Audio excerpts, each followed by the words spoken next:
지난 시간에 안내했다시피 오늘의 학습 내용은 사고 예방과 구급 구조입니다. 응급처치 및 구조의 절차와 방법을 알아보도록 하겠습니다. 응급처치란 예상하지 못했던 시간이나 장소에서 갑자기 발생한 외상이나 질환 등에 행하는 최소한의 치료를 말합니다. 응급처치를 하는 사람이 얼마나 빠르고 정확하게 대처하느냐에 따라 환자의 삶과 죽음이 결정되기도 합니다. 야외 및 계절 스포츠 활동 중에 일어날 수 있는 안전사고에 대비하여 상황별 응급처치 및 구조의 올바른 절차와 방법을 이해하고 바르게 시행하는 것이 중요합니다. 위급 상황이라 하면 첫 번째, 물에 빠졌을 때, 두 번째, 심장마비가 일어났을 때, 세 번째, 근육에 경련이나 마비가 있을 때, 네 번째, 출혈이 많거나 심한 화상을 입었을 때, 다섯 번째, 의식이 불명, 호흡곤란 등의 증세가 있을 때 위급 상황이라고 판단하고 위와 같은 세 가지 절차를 통해서 처치를 하면 되겠어요. 상태를 한번 확인해 봐야 돼요. 얼마나 위급한지, 내가 어떻게 행동할 것인지, 사고 발생 원인이나 주변 환경은 어떠한지 확인. 두 번째, 내가 스스로 이 모든 것들을 처치할 수 없기 때문에 보다 전문가에게 도움을 요청을 해야만 하겠어요. 세 번째, 전문 인력이 오기 전까지 내가 할 수 있는 한 가장 적절한 처치를 해주면 되는데요. 옷이나 담요 등을 이용해서 체온을 유지시킨 이후에 CPR이면 CPR, 하임리이면 하임리 등등 필요한 처치를 하면 되겠습니다.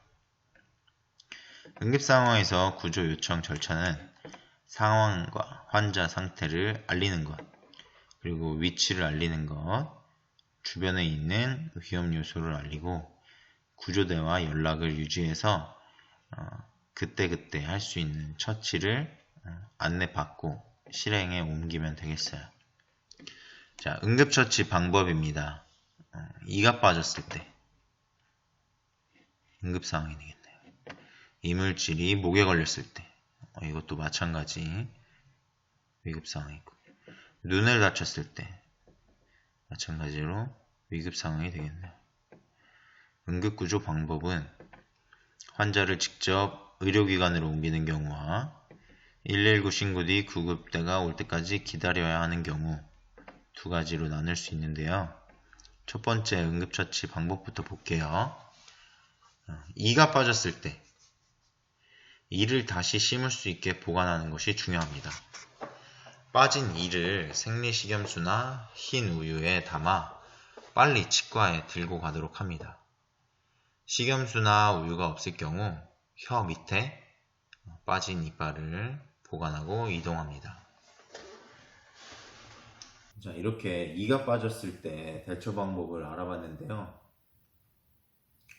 선생님이 경험한 무시무시한 사례가 있어서 얘기를 하면, 선생님이 대학교 때 체육교육과만에 2년에 한 번마다 열리는 엄청난 행사가 있어요.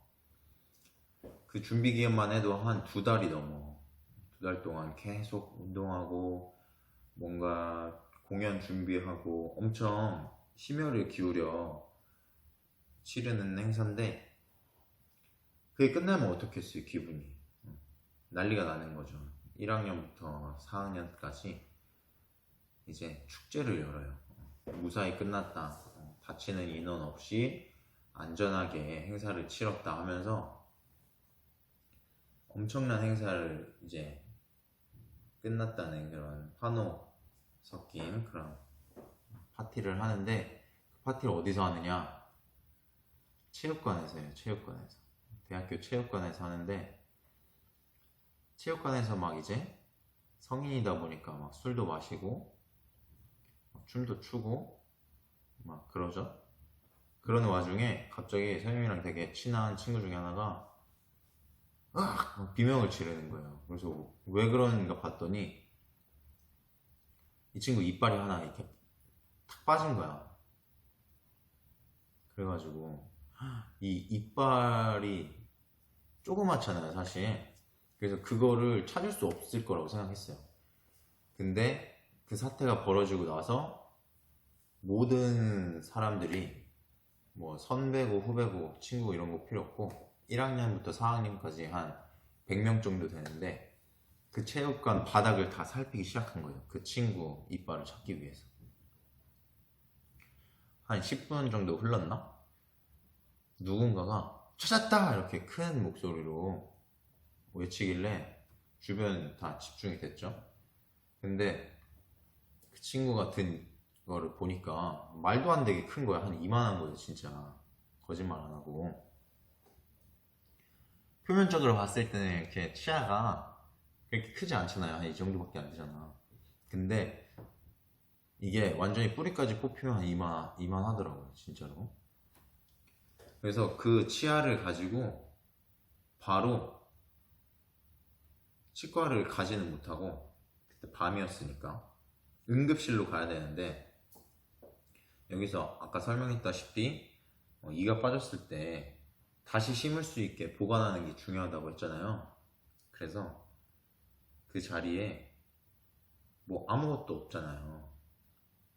그래서 그냥 물에다가 담가서 가려고 했어요. 근데 이 내용을 아는 선배가 한 명 있었던 거야. 아, 안 돼.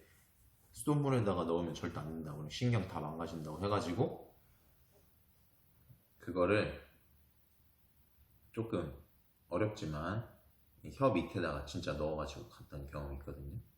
그래서 그 친구는 아직도 그 치아를 건강하게 유지하고 있는데 식염수나 우유가 없을 경우 혀 밑에 보관해서 이동한다. 선생님이 진짜 겪었던 일 중에 하나라서 한번 이야기해봤습니다. 여러분도 소중한 치아 잘 지킬 수 있도록 숙지해 놓으세요. 자, 이물질이 목에 걸렸을 때 복부 밀어내기 하임리 요법이라고 써져 있네요. 뒤에서 환자의 명치와 배꼽 사이를 껴안듯이 잡고 순간적으로 강하게 뒤쪽으로 당겨 올려서 강한 압력을 주어 이물질이 나오게 한다 라고 되어 있습니다. 목에 걸린 이물질을 손가락이나 핀셋 같은 걸로 꺼내려고 하면 더 깊이 들어갈 수 있어 위험합니다. 이 하임리법으로 생명을 구한 사례가 있어서 한번 동영상을 확인해 볼 텐데요. 여러분들이 어쩌면 익숙한 장소일 수가 있어. 볼게요. 지난달 31일 저녁 충남 태안군의 한 식당 CCTV 화면입니다. 화면 아래쪽 보시면요. 식사하던 한 남성이 입안이 불편한지 컵에 담긴 물을 계속 먹고 있습니다. 하지만 상태가 좋아지지 않자 목을 잡고 가슴을 치면서 고통을 호소하고 있는데요. 음식물이 기도를 막은 겁니다. 옆에 있던 부인으로 보이는 여성이 뒤에서 이렇게 등을 쳐보긴 하는데 소용이 없자 어찌할 바를 모릅니다. 이때 옆 테이블에서요, 음식을 기다리던 청년 4명이 다가왔습니다. 그 가운데 한 명이 두 손을 깍지 끼고 이렇게 남성을 뒤에서 안은 다음 가슴 아래를 연속해서 누르는 하임리히법 응급처치를 시행했습니다. 번갈아 가면서 계속 풍부를 압박하자 기도를 막고 있던 음식물이 나왔다고 하고요. 이 남성은 드디어 다시 숨을 쉴 수 있었습니다. 이 남성을 구한 청년들, 다름 아닌 태안 해양경비안전서 소속 순경들이었습니다. 저녁을 먹으려고 식당을 갔다가 이 광경을 우연히 보게 된 건데요. 이런 위급한 상황에 대비해서 교육을 받아서 침착하게 응급처치를 했다고 하는데요. 사실은 본인들도 실제 상황이 처음이라 긴장되고 좀 무서웠다고 고백했다고 합니다. 음식물에 기도가 막혔던 이 중년 남성, 운 좋게도요. 천사처럼 등장한 해경들 덕분에 위급한 순간을 이렇게 넘길 수가 있었습니다.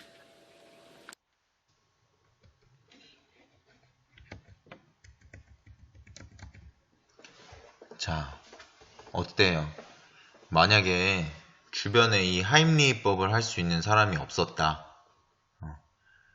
그냥 속절없이 등만 계속 두드리고 있었겠죠. 그럼 저 중년의 남성분은 더 이상 가족의 품으로 돌아가지 못했을 수가 있어요. 그만큼 여러분들이 응급처치 방법을 잘 알고 숙지해 놓으면 실제 상황에서 써본 적이 없다 하더라도 저렇게 잘 대응해서 소중한 누군가의 생명을 구할 수가 있는 겁니다. 자, 눈을 다쳤을 때 눈에 이물질이 들어간 경우 최소한 20분 이상 흐르는 물이나 생리식염수로 씻어내고 눈에 박히거나 달라붙은 물체를 억지로 떼어내지 않습니다. 다친 눈을 만지거나 함부로 약을 사용하지 말고 두 눈을 모두 가린 채 병원으로 갑니다.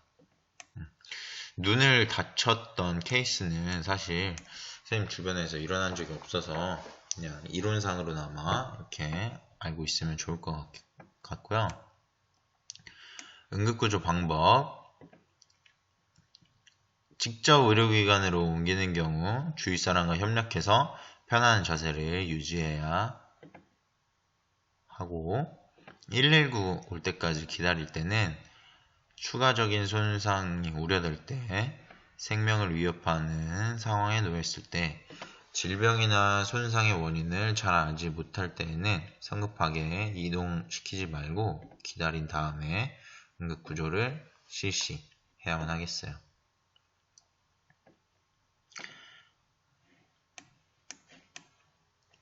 자, 그 다음 심폐소생술입니다. 심폐소생술은 지난번에 선생님이 유튜브를 통해서 여러분들 간단하게 교육도 시켰는데 옛날에는 심장 압박과 인공호흡을 동시에 꼭 해야만 하게끔 교육을 했었는데 최근에는 인공호흡 없이 흉부 압박만으로 심폐소생술을 하는 것이 더 효과적이라는 연구 결과도 있어서 심폐소생술, 심장 압박만 제대로 잘 알고 있어도 소중한 생명을 구할 수가 있는데요. 심폐소생술은 심장박동이 멈추고 숨을 쉬지 않는 사람에게 최소한의 산소와 혈액을 공급하여 생명을 유지하는 방법으로 인공적으로 공기를 불어넣고 가슴을 압박하여 산소가 포함된 혈액을 뇌로 보내주는 거예요. 심장이 멈췄을 경우에 심장이 전신에 피를 보내줘야 되는데 이 피에는 산소가 포함되어 있겠죠. 그래서 뇌도 움직이고 각종 기관도 움직이게 되는데 가장 큰 데미지를 입는 게 뇌예요. 가장 큰 데미지를 입는 게 뇌예요. 뇌에 산소가 공급이 안 되면 뇌의 부분적인 괴사가 진행돼요. 그럼 뇌 기능이 손상이 되면 흔히들 얘기하는 식물인간이 될 수가 있어요. 그래서 심장 압박을 해줘서 억지로라도 심장이 피를 뇌 쪽으로 보낼 수 있게 계속해서 심장을 눌러주는 거예요. 그게 바로 심폐소생술인데요. 절차는 다음과 같아요. 첫 번째, 의식 확인하기.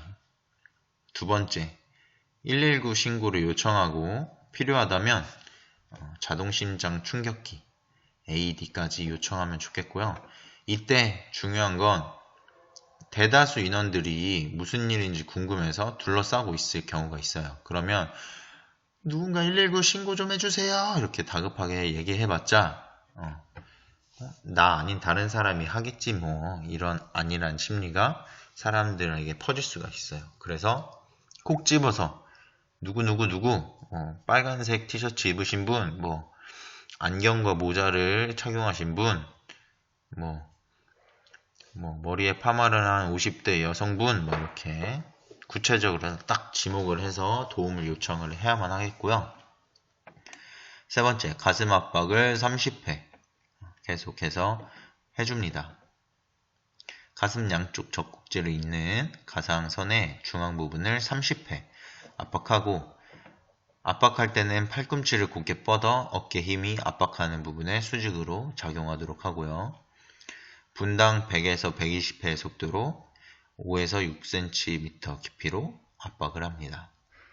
네 번째는 인공호흡은 해도 되고 안 해도 되는데요. 할 경우에 환자의 머리를 뒤로 젖혀 기도를 확보합니다. 그 이후 머리를 젖힌 손의 엄지손가락과 검지로 환자의 코를 잡아 막고 입을 크게 벌립니다. 환자의 입을 완전히 막은 뒤에 가슴이 올라올 정도로 1초 동안 공기를 불어넣고 119 대원이 도착할 때까지 가슴 압박과 인공호흡을 반복해서 실시합니다. 코를 막지 않으면 입에 힘껏 호흡을 불어넣어도 코로 다시 나올 수가 있기 때문에 폐에다가 호흡을 공급해주기 위해서 코를 꼭 막고 실시를 해줘야겠습니다. 자, 심폐소생술은 지난번 영상으로 더 자세하게 배워봤을 거라 생각되고, 다음 응급처치 요법은 라이스라는 건데요. 한번 배워보도록 할게요. 응급처치를 할 때 환자의 허락을 미리 구해야 되는데, 의식이 없는 사람은 실시를 그냥 하고, 의식이 있는 친구에게 이름과 신분을 말하고 응급처치 교육을 받았기 때문에 응급처치 방법을 설명하고 어떻게 실시하겠다고 꼭 동의를 구해야만 합니다. 응급처치 RICE, 라이스 요법 한번 알아볼게요. 부상 초기에 일반적으로 취하는 응급조치 방법으로 안정, 레스트, 냉각, 아이싱, 압박, 컴프레션, 거상, 엘리베이션 해서 RICE, 그래서 라이스 요법이에요. 순서대로 신속하고 적절하게 이루어지면 환자의 추가 손상을 예방하고 생명을 구하는 데 큰 도움이 됩니다. 첫 번째, 레스트. 상처를 입게 되면 고통과 함께 불안한 심리 상태로 호흡이 빨라지고 쇼크가 발생할 수 있습니다. 따라서 휴식을 하여 상해 부위를 안정시키고 충화 상해를 예방해야만 하겠고요. 첫 번째, 안정. 두 번째, 냉각, 아이싱. 부상 부위의 통증이 심해지고 부어오르면 붓기로 인해 치료가 힘들어지므로 얼음찜질로 혈관을 수축시켜 출혈을 막고 통증을 줄입니다. 세 번째, 압박. 부상 부위를 보호하고 움직임을 줄여야 하기 때문에 탄력 붕대를 감아 상해 부위가 붓는 것을 방지합니다. 마지막으로 거상. 부상 부위가 심장보다 낮은 위치면 혈액이 부상 부위로 몰려 붓기가 더 심해집니다. 따라서 상해 부위를 높이 들어 혈액순환을 원활하게 하여 붓기를 가라앉히기 위해 상처 부위 환부를 심장보다 높은 부위로 올려주는 것이죠. RIC 잘 알아두시기 바랍니다. 그럼 오늘 학습한 내용 정리하고 끝마칠게요. 빈칸에 알맞은 말을 써넣어 봅시다. 위급한 상황이 생겼을 때는 환자의 상태 확인, 그 다음에 시읒, 기읒, 뭘까요? 네, 신고죠, 신고. 신고 및 도움 요청하기, 돌보기 및 처치하기의 차례로 대처합니다. 두 번째, 심폐소생술은 심장박동이 멈추고 숨을 쉬지 않는 사람에게 인공 히읗과 가슴 압박의 방법으로 처치하는 것입니다. 뭘까요? 인공 호흡이 되겠죠? 세 번째, 응급처치 RICE 요법은 안정, 레스트, 냉각, 아이싱, 압박, 컴프레션, 뭐였죠? 엘리베이션, 거상이었죠.